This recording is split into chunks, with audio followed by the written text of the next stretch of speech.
Welcome to Spectacle on Television Nigeria. I am your host, Daniel Atai.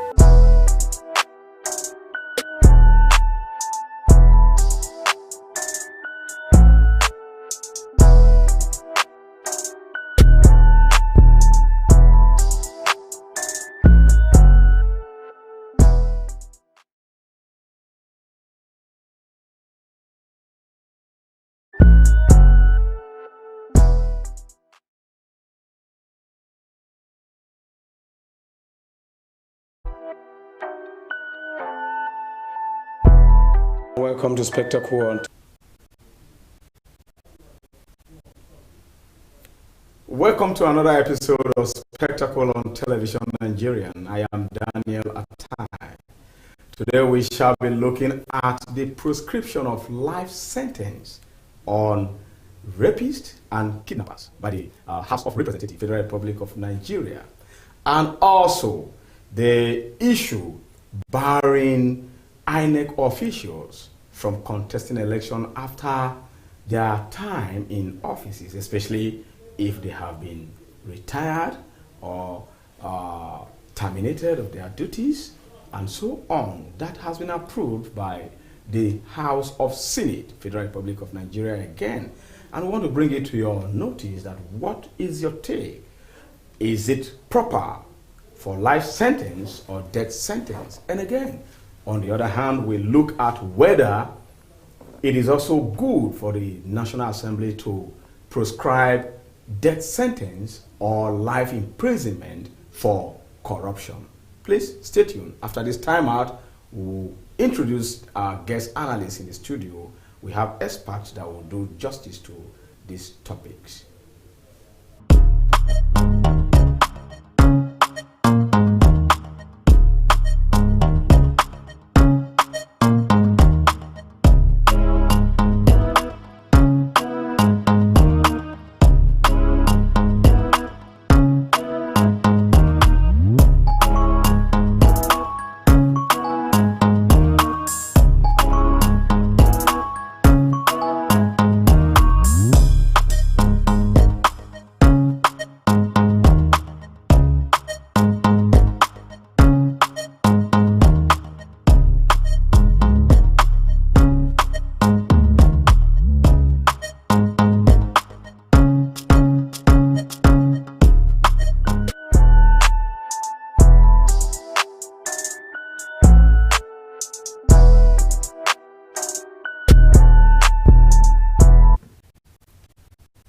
Welcome back.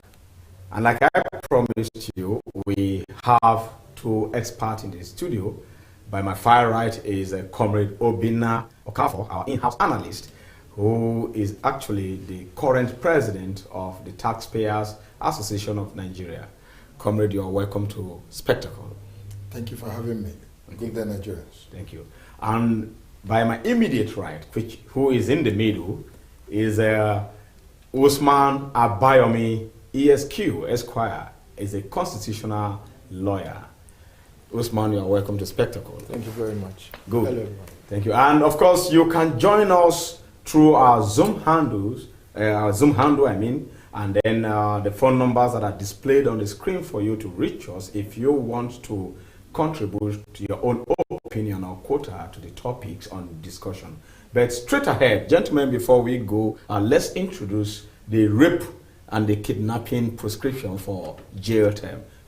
You have the pleasure of listening to that video of what went just yesterday, Tuesday, at the House of Representatives, Federal Republic of Nigeria. We give you that background report for you to follow us, have the understanding of what we're about to discuss in the studio today. Please enjoy it. The Senate on Tuesday raised the punishment for anyone found guilty of the offense of kidnapping from 10 years to life imprisonment. The upper chamber also deleted the statute of limitation on defilement as well, removed gender restrictions on the offenses of rape. These resolutions of the Senate followed the third reading and passage of a bill for an act to amend the Criminal Code Act CAP, that is Act CAP C.38, Laws of the Federal Republic of Nigeria, 2004, The bill sponsored by Senator Oluremi Tinubu, Lagos Central, seeks to delete the statute of limitation on defilement, increase punishment for the offense of kidnapping, and remove gender restrictions in the offense of rape and other related matters. The bill also eliminated the present time frame for reporting and prosecuting defilement cases in the country. It also removed gender restrictions on the offense of rape by explaining that both male and female could be raped. If the bill becomes law, defilement cases can be actionable at any time.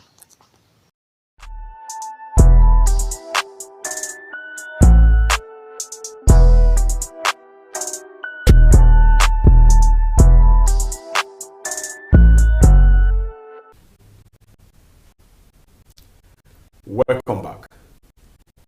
And that is the short reportage on what transpired at the House of Representatives. And I will start with you, Usman Abayomi. You are a lawyer, and of course, before we go into the second story, which has to do more with your constitutional prowess, we will look into the rape and life sentence for rape and kidnappers, rapists and kidnappers. Now, we know that that law is okay, but could you say that the National Assembly perhaps have forgotten that there is what we call consequences of events like what transpired to crimes, heinous crimes as such. We support the rape, the life sentence for rape. We also support the life sentence for kidnapping and kidnappers. We will be looking at that angle of corruption. Is it not time for them to prescribe life sentence or death sentence per se for corrupt officials? We start from that angle, why you justify their promulgation. Well, thank you very much. Yes, it's an arduous task for the National Assembly to eventually go through the first, second, and then third reading of a bill, proposed bill, and then pass it into law. Because they always take into consideration the posterity effect in whatever they do now, which I think is paramount whenever you're considering any proposed act or bill, any bill to be made law. Now, as regards the rape, I would say it's a good jump, a good step in the right direction. We have been experiencing a spike in the events or reports of rape situations in the country recently. It's astronomical, and it's really despicable. You find infants being victims here, but we should also be quick to point out that infants are not. The law prescribes, which has been rectified. The law prescribes the notion that it was 10 years imprisonment before. Yes. For rapists and kidnapping. Yes. And kidnappers as well. But now it has been moved to life imprisonment. Do you justify that act? I do. Okay. And my reason is, if a person, whether it be a male or female, goes through the trauma of being raped, you've taken something from that person. Right. You've taken you've taken a part of that person that cannot be given. That person can't get back. You've taken his innocence, he or her innocence, and then you've given that person somewhat an experience where reliving it is a trauma, adverse all through that individual's life. So it is, to me, rape is the next heinous crime that should have been, this legislation should have come way a long time ago, because rape is next to what we refer to as capital offenses that would cost you a death penalty. Yes. So I believe in other parts of the world. In some parts of the world. Okay. All right. Thank you very much, Esquire Abayami. Comrade Okafor, sir, do you think that there are other crimes in the country that should take life sentence or death sentence that the National Assembly, the both arms of the National Assembly, have not prescribed? Thank you very much. There is a need for National Assembly to consider economic sabotage as one of the major area of concentration, because as a country we have been losing all sort of money occasioned by insatiable loss of money, corruption in the system. Okay. There is misappropriation of taxpayers' money, embezzlement, and it has crippled the economy as it is. So National Assembly should ensure that the right thing is done in that regard. At times you see our leaders, they talk so much about the Western world, how Nigeria can be fashioned. A country like China, if you're in a public office, if you're found wanting on the area of management of taxpayers' money, you are automatically you'll be automatically executed. So there is no sentiment about it. Corruption in China is equal to capital punishment.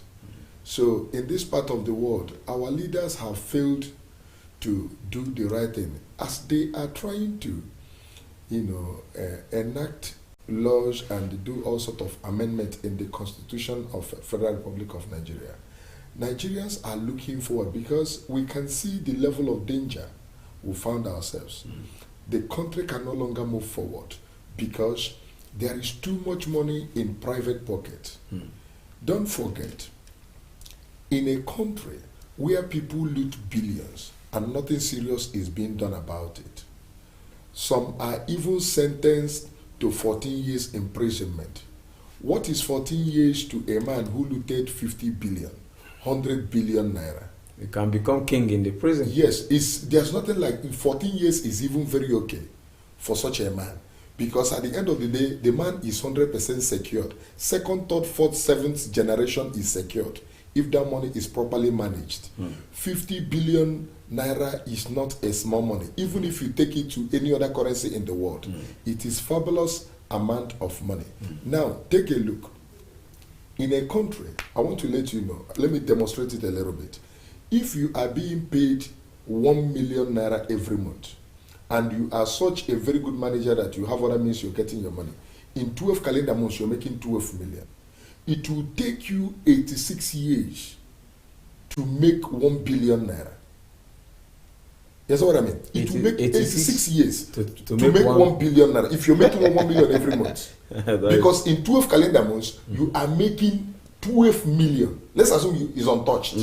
So it will take you 86 years to make 1 billion naira. Just 1 billion. 1 billion. And somebody, because he is just given the opportunity to manage taxpayers' money based on trust, that person now sees it as an opportunity to bury destinies of younger generation, creating all sort of challenges for the younger generation. And at the end of the day, the person is just given 14 years in prison. And some persons are becoming too sentimental about all this. When you hear that somebody is sentenced 14, 15 years in prison, imprisonment in Nigeria, some persons feel it is not supposed to be so. The man is supposed to ask to go home and sin no more. You understand what I mean? Yeah. So National Assembly should play their own, the only legacy and signature project Nigerians are expecting from National Assembly is to do something to curb corruption in the system. Corruption should be fought systematically. It is not what we are seeing in the present day Nigeria. The present EFCC, everybody have seen the we can also ascertain how much ICPC can operate. What we need now is systematic anti-corruption. Government need to deploy the best technology. They should promulgate a law or prescribe it for death sentence or life imprisonment. No, life imprisonment. Okay. Life imprisonment. Okay. Life imprisonment. Or let it become a capital punishment. And not only for rape and kidnapping cases. Of course. The man that is into kidnapping is also in business. Somebody in National Assembly or somebody in government, when you touch public fund, it is another way of kidnapping people's future. Because that is more reason why there is no road in some certain areas. That is more road, there is no electricity in some certain areas. You have kidnapped people's future. You understand what I mean? So now somebody, feels that he can help himself by delving into such kind of satanic acts or dubious way of making money, which automatically no sane human being can support that.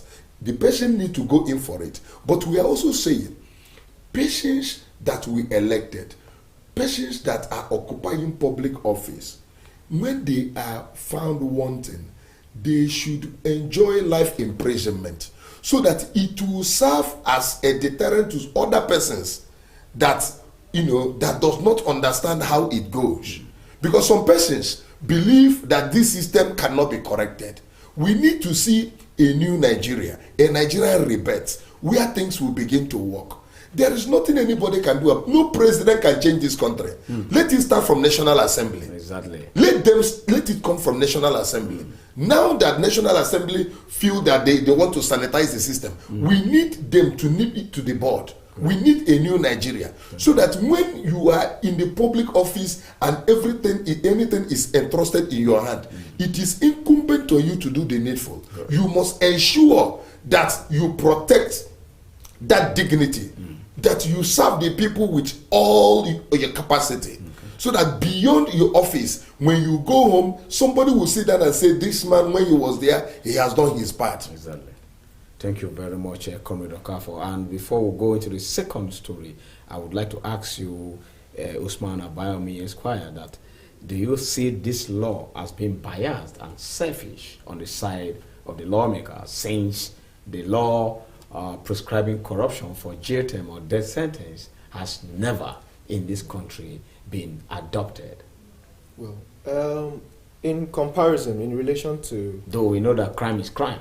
Yes, they are all heinous crimes. Okay. And judging from what he said. Yes, we have to look at the how sensitive both matters are, and then you have to realize that they are saddled with the responsibility. That is, the National Assembly are saddled with the responsibility of putting addressing one issue at a time.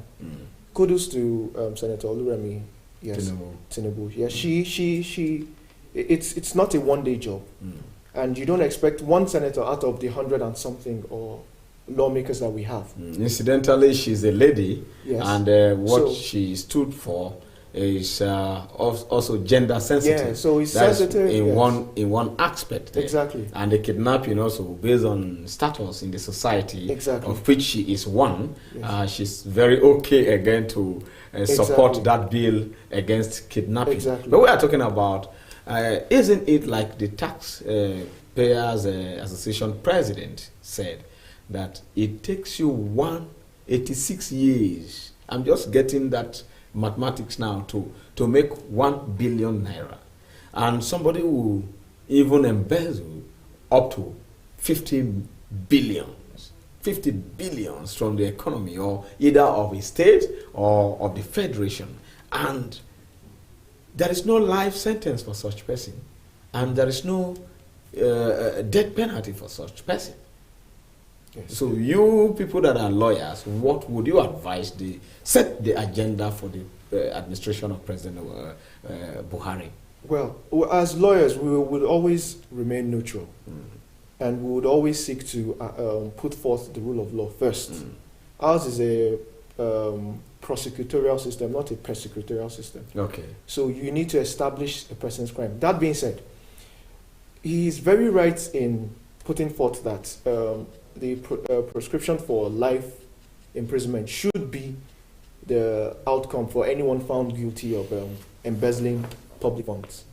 But we should also put into consideration that an act, a criminal act, is not first done on the spur of the moment. It's conceived in the mind. Okay. It takes a process, and then you get emboldened with every act you do over time. And I think Nigeria is how old now? Well, if looking at it, we are.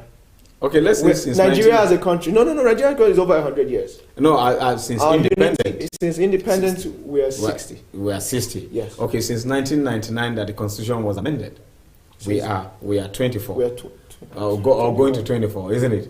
In 1999. This is 2020. 21. 21 right now. By the end of this administration, will be 24. Now, is that not enough to pass a life sentence for corruption? It is. It is. Considering our experiences in the past, the republics, the first, second, and third, all the excuses for the military coups, that extravagant spending and unnecessary corrupt practices. But I agree. I totally agree that this should be one of the discussions. This should be paramount discussion. But then we are also looking at a Senate who, over time in the past, have been bedeviled with party crisis, uncertainties, espionages, different characteristics from time to time. All right. Thank you very much, Esquire. We'll take the second story, and you will see in comparison between this law passed and the one that also, place a ban on INEC officials from aspiring into any political offices or office when they retire, and that time frame that they gave to them for the ban is 5 years before they could dare to contest anything. And we'll ask your expertise to know or to tell us whether it is justifiable when compared to political office holders, especially the governors. Well, that has been Comrade Obinna Okafor, the president of the Taxpayers Association of Nigeria, and then Usman Abayomi Esquire, a constitutional lawyer in the studio, dealing with the topics. We'll take the second topic quickly, and then that is to deal with the ban on, or the clamp down on INEC officials from participating or aspiring for any electoral office until after 5 years of their retirement or relinquishing their duties or whatever. Please enjoy the video. Reps move to bar INEC officials from politics for 5 years after leaving office. Members of the House of Representatives on Tuesday unanimously expressed support for the bill, which seeks to bar electoral officers from engaging in partisan politics within 5 years of retirement, resignation, and official relief of duties. The Nigerian News and Tribune Online reports that the lawmakers expressed the support for the bill, which was sponsored by the Chairman, House Committee on Houses Services, Honorable Olawale Raji, who expressed optimism that the passage of the amendment to the Electoral Act will go a long way in checkmating the observed lacuna in the Principal Act and in turn strengthen our democratic culture.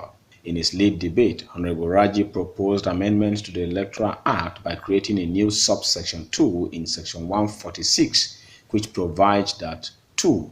A person who holds or has held office as a member of the commission appointed by the President by virtue of the third schedule part 1F of the 1999 Constitution as amended, and resident electoral commissioner appointed under the Act shall not until after a period of 5 years immediately after retirement, resignation, or official relief of duties be qualified for any elective office in Nigeria.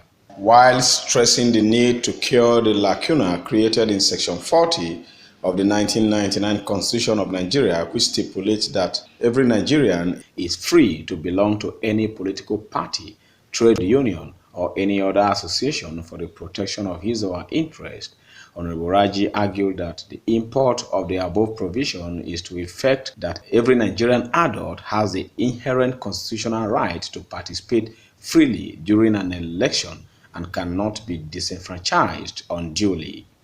However, By virtue of Section 45, subsection 1 of the 1999 Constitution as amended, it provides that nothing in Section 40 of the Constitution shall invalidate any law that is reasonably justifiable in a democratic society with respect to the interests of defense, public safety, public order, public morality, or public health, or for the purpose of protecting the rights and freedom of other persons.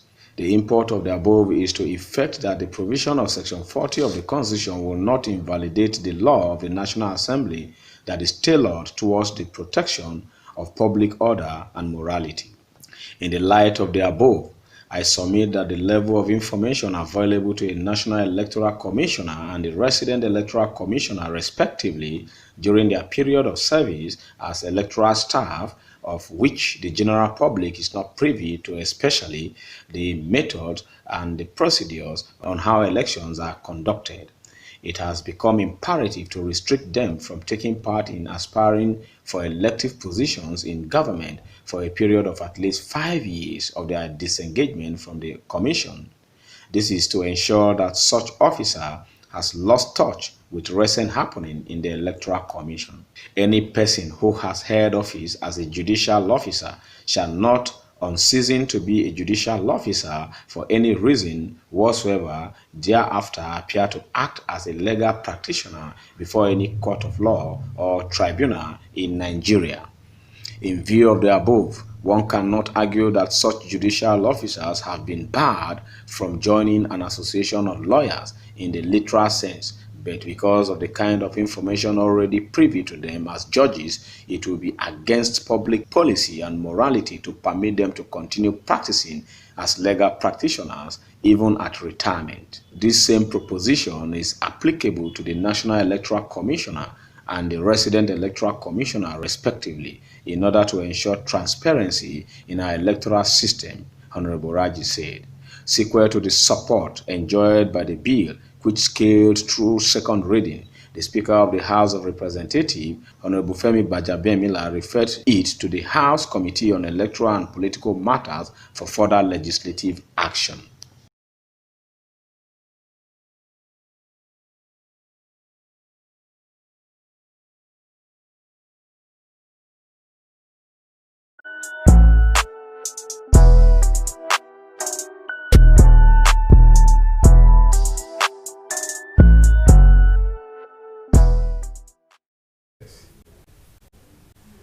Welcome back.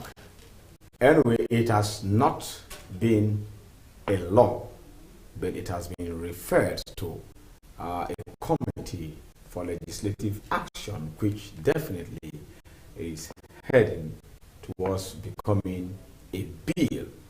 And we have an esquire in the studio, Bayomi Usman, who will tell us more on it, and from the political angle, Mr. Comrade will now be doing justice to that. I start with you. You heard the background report that we got from the National Assembly. That act has passed through second reading, and of course, we want to ask whether it violates Section 40. Right now, Section 45 is what he seek amendment for paragraph 2, that any INEC electoral officer, especially on the position of a commissioner or any INEC staff that seems to have been privy to electoral informations after retirement for 5 years before they could vie or aspire for any political office, does that violate their right? Well, the Constitution is clear. Okay. It's, although this matter touches on the fundamental rights of every individual, and it's the right of every individual to join an association, vote, and be voted for. So that is what Section 40 talks about. Then, going further to 45, which states that in notwithstanding the provisions of that 40, in considering issue of public policy, morals, and all of that, the National Assembly can also make direct laws that would affect a person's affecting a person's right to join, associate, vote, and be voted for. Okay. That being said, It's always amounts to interpretation. And then how do we define to the extent of section 45 and its subsection, the time frame in which an INEC official should be allowed to join a political party and he is suggesting 5 years. Well, I think that would be too much, although I agree with the move, because as we all know, the INEC is an independent, or she's supposedly, in quotes, an independent body. Okay. And then if you are a staff of the INEC, you are privy to certain sensitive information about all political parties, about how things are conducted, because they report to INEC, who gives them the bill. We know that is actually the reason. So you support the idea that it does not violate their right. Yeah, it's if speaking constitutionally, it does, but not. And this is why I said the interpretation of 45 and its subsection should be considered, because if you give someone, the subsection 1 already interprets that yes, nobody of such should be stopped, isn't it? Yes. And then he is seeking. Notwithstanding, there's that proviso says notwithstanding, and then it went further in saying where it regards public policy, morals, and all of this. We ask ourselves, 5 years for someone who is retired or who has resigned from the office of an electoral body, is it against public morals? Does it affect the public if he's given probably an absence from party politics and association for maybe 3 years? Okay. Or 4 years? Should it be up to 5 years? I mean, it's just too much. Okay. Now, anyway, Comrade Okafor, thank you, Comrade Boyami Esquire. I want to ask this question, and it's simple. Governors leave office. They always aspire to be senators. You understand? They aspire. Do you think they have idea of electoral nitty-gritty, and they too should be prescribed or banned from aspiring for any political office after leaving the office as a governor, at least for 5 years too? Because we are talking about law, and law drives a nation. There is no political office holder, especially on the executive cadre, that will finish one office and will not aspire for another.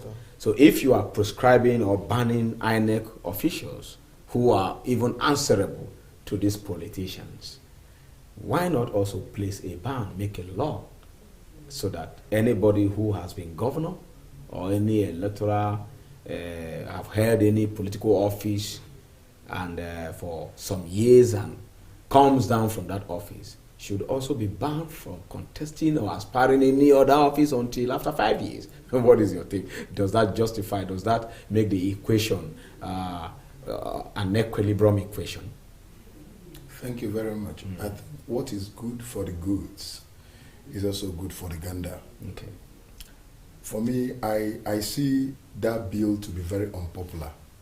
Okay. It's very unpopular because it is very selfish. Some of our members in the National Assembly, House of Representatives and the Senate, some of them are, to me, they are too unscrupulous and self-centered in some of the things they come up with. In the first place, it will be near impossible for anybody to move a motion suggesting that governors should maybe enjoy recess after 8 years as governors for a period of 5 years before aspiring for any other political office. If anybody suggests that, the whole house will be on fire. Why are they not there to represent the people? Now, the truth of the matter is that they have social contract with the people, and unfortunately, they do not allow anybody to judge them. It is left for us to run the appraisals, the assessments, to say, this governor, you have done so well. For that reason, please, we need your quality representation in National Assembly. But unfortunately, these people wake up and they will tell you that their people have endorsed them. Nobody endorsed them. Their representation is not needed anywhere. And that is more reason why, up till now, a lot of Nigerians are worried that after the last confab of 2014, nothing was done. It did not see the light of the day. Billions of naira was squandered in that project. Don't forget, it was manned, chaired by one of the finest erudite judge in this country, Justice Kutugir, late today. I am inundated by the way system is being run in Nigeria. Had it been the resolution of that confab was adopted, I believe this country would have gone far in terms of development and growth. Who is to be blamed? Well, the former president, actually, because it was within his tenure. But he sent it to the National Assembly. Yes. But he did not, one funny thing that we should understand is this. National Assembly, as an arm of government, they have not really seen some of these projects as Nigerian projects. They see these things as their personal projects. To them, it will be near impossible for anybody in National Assembly to support single term of 6 years. Yes. You understand what I mean? Yes, they will be there. They will love to be there forever. So even when Mr. President, until Nigerians say no. Yes, even when President Muhammadu Buhari took over, Nigerians were thinking, we were believing that something will be done, and up till now, over getting to 6 years down the lane, getting up to 6 years now, nothing has been done. So what do you mean nothing has been done? No, Nigerians were expecting that government would have done justice to the resolution realized from confab of 2014. Because it is an answer to so many problems we are facing today. If you're talking about insecurity, go to that confab. You will understand that there is a solution to insecurity in Nigeria. If you're talking about economy, now let me tell you, this National Assembly should focus on adequate transformation of economy of Nigeria. Up till now, I am yet to see them talk about industrial policy in Nigeria. You understand what I mean? These are the things that has human angle. If you tackle industrial policy, it will avail you the opportunity to do energy audit, to understand our problems concerning power. How do we realize 24 hours electricity? How do we talk about, job creation in Nigeria? You understand what I mean? Unfortunately, we don't even have much in terms of foreign direct investment. National Assembly should do all they could to give flexible atmosphere to Nigerian relationship with in the international community. Okay, let me bring you back. To enable us have a lot of investment inflow. We don't need where they are going to. Now, you are talking about investment inflow. The investment has been coming, and it will continue to come. If there is no law against corruption, the investment will not be vivid before Nigerians. I get what I'm saying? I concur. Now, there has been, one law prescribing jail term for rapists and for kidnappers. Very good and welcoming. We like it. But what about corruption that leads to most of these crimes? We have not prescribed any jail sentence, as in whether life or death sentence for that. And if you have the audacity, because you are in the Senate or in the House of Representatives, and you could ban INEC officials from aspiring, or like judges don't even go to court when they retire, isn't it? Except for what they know, in order not to affect some justice to be on their side.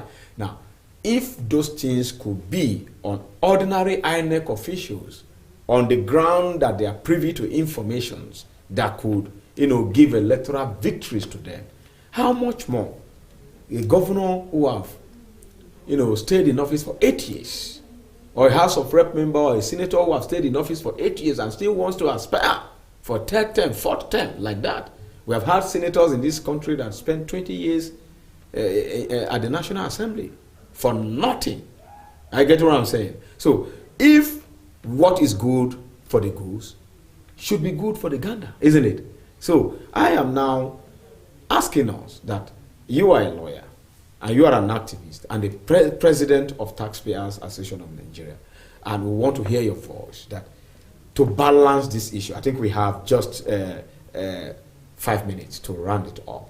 To balance these issues, that do we need a law as we second these laws being promulgated? Do we need a law of life sentence against corrupt officials or death sentence for them as well, so that the equation will be balanced and will move Nigeria forward? Do we need it? You as a lawyer, let me start from you. Yes, there's no punishment that would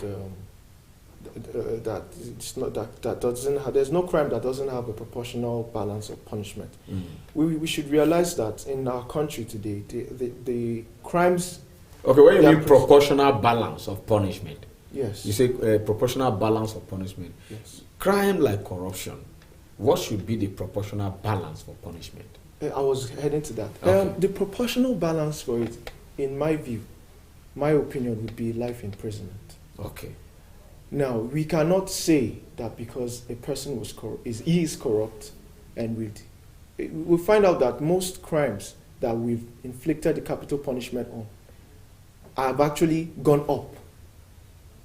Talk about armed robbery. So that's a classical example. Yes. Now, if assuming this rape bill was to bring about the death penalty for a rapist, the incidence of homicide would also increase, because no rape victim would be alive to tell the story. Exactly. Now, our problem in this country is not that there are no adequate punishments for crimes committed. It's not it's the certainty of that punishment that we should concern ourselves with. That if every crime committed, the perpetrators of these crimes are actually punished, they are sentenced and they are actually punished for these crimes, then you would see sanity in the society. All right. That is my view. Okay, life sentence. Anyway, your last statement, sir, before we go. Right it up. I think, as a matter of fact, there is need for the National Assembly to promulgate a law that will give us lasting solution to corruption, looting of taxpayers' money, which, as far as I'm concerned, I strongly believe there is need for life imprisonment. Life imprisonment. Life imprisonment. Without the option of fine. Without the option of any fine. Okay. It will settle a lot of issues in our country. You know why? We have lost a lot to corruption. In this part of the world, up to this moment, most Nigerians don't even know what is going on with the issue of stamp duty fund. This money filters into all the banks in Nigeria. Stamp duty? Yes, stamp duty. Stamp duty is another tax, 1%. Okay.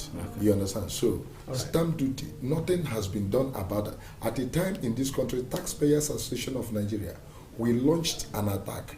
We demanded for accountability. We needed to run investigative forensic in that regard to actually know how much, because that money runs in trillions. Any transaction you do in the bank, even with your which sector or ministry do you suspect is blocking the investigation? No, it was initially with NIPOST. But recently, CBN allowed bank MDs. You understand? To collect this. So in other words, but banks were unable to account for those funds. Okay. And we have contested it time with that number. As it is now, it has left NIPOST It has been. It has. Is the National Assembly aware of this? They are aware. Okay, so it's part of the hidden corruption we're talking about. So, all right, Mr. Okafor, thanks for coming to Spectacle. That is where we'll stop today. You have been of help to us, and I believe that next time we can take that as a particular topic. Is an information you are giving to me. Okay? thank you very much. Thanks for coming. Thank you very much. Abayomi Esquire. Thank you very much. Thank you for being on Spectacle today. My pleasure. I hope when I call you next time you'll be around. Oh, very well. It's okay. You will do well to follow us on our social media platforms as we will stop today on today's topics that we dished out for you. Don't forget our new Twitter handle is at television NIGE1 at television NIGE1. And most of these stories can also be found on our tabloid, our online tabloid, The Nigerian News. The Nigerian News, just search for The Nigerian News. We're on Facebook, on website, or anywhere you will get us. And you can watch us live from our live stream handle, www.tvn.news, from any part of the world. We are global, and we are ready to serve you. Don't forget, Spectacle is still open for sponsorship, and the numbers on the screen, we could be reached through them. Thanks for watching, and I have been Daniel Atai.